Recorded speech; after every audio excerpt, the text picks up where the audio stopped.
Salam hörmətli tələbələr və riyaziyyat həvəskarları. Mən Rüfət müəllim Şəxəliyev. Bu günlərdə maraqlı bir sualla qarşınızdayım.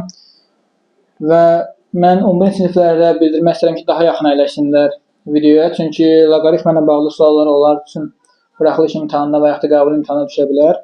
Deməli, loqaritm 5 əsasdan 600 çıx, loqaritm 5 əsasdan 2 çıx, loqaritm 5 əsasdan 2-nidir hesabla. Uşaqlar, biz bilirik ki, sıxma nəyi bildirirdi?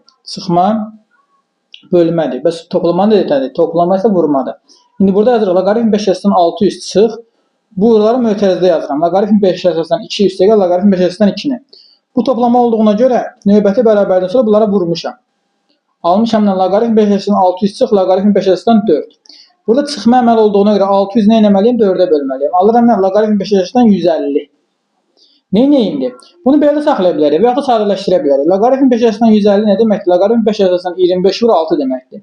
Vurma da nə idi? Toplama. Yəni loqaritm 5 əsasdan 25 üstəgəl loqaritm 5 əsasdan 6. Loqaritm 5 əsasdan 25 nə deməkdir? 2. 5 əsasdan 6 da olduğu kimi qalır. Deməli cavabı 2 plus loqaritm 5 əsasdan 6. Aydın oldu mu? İndi illa cavab gəlsəydi bura loqaritm 5 əsasdan 125 gəlsəydi, onu cavab ilə bir dəfəli 3 yazardıq. Daha rahat olardı.